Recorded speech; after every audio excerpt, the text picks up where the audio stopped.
পিসি, এই গানটা দুর্গাগতি দেবরায়ের লেখা, তাই না? হ্যাঁ, বুড়ো কর্তামশাই খুব গুণী মানুষ ছিলেন। উনি নিজে গান লিখতেন, সুর বাঁধতেন, এমনকি ছবিও আঁকতেন। সেকালে বিলেত থেকে ছবি আঁকা শিখে এসেছিলেন। আচ্ছা, গানটা যে ওনার লেখা বুঝলে কি করে? তখনকার দিনে গানের শেষে কোথাও না কোথাও সবাই তার নাম উল্লেখ করতেন। ভনিতা। কারেক্ট, ভনিতা।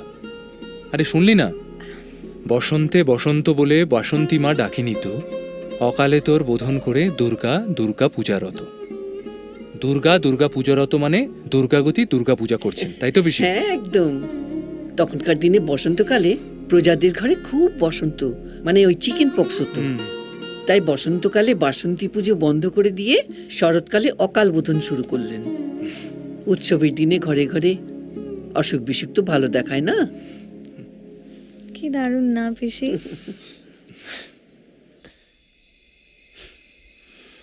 গানটার মধ্যে একটা অদ্ভুত গল্প লুকিয়ে আছে, লক্ষ্য কর। ও না, তোরা তো শোনা না প্লিজ।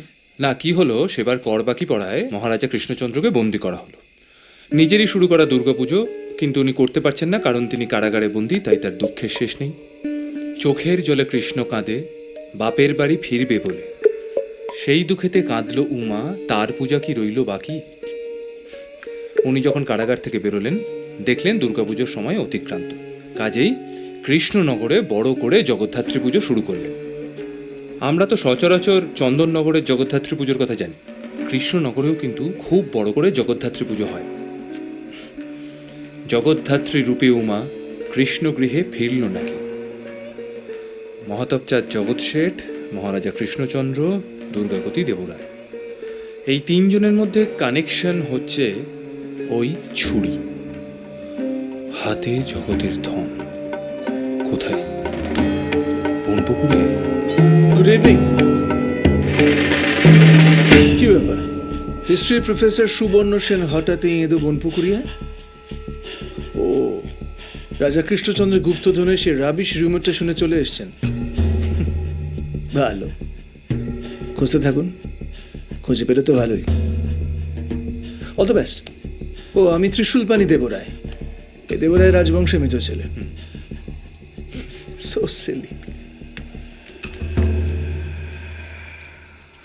Thank you. নাও শুরু করো। এগুলো সব কিন্তু আমাদের বাড়ির স্পেশালিটি। বাসন্তী পোলাও, বেগুন বাসন্তী আর দুধ পুলি। সবটা খেতে হবে কিন্তু, নইলে কিন্তু আমি ছাড়ছি না। এই যে হাঁ করে তাকিয়ে আছো কেন? ওরা যেন পুরোটা শেষ করে। আর না, খাবে সমস্ত, খাও খাও। এসো। লজ্জা করবেন না। আপনার তো অ্যাটলান্টা।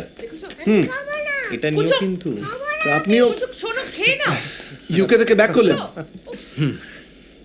হিস্ট্রি প্রফেসর সুবর্ণ সেন গরমের ছুটিতে ফের ফিরলেন। ফিরে কোনখানে ফের হানাটা দিলেন। সময়টা 1757।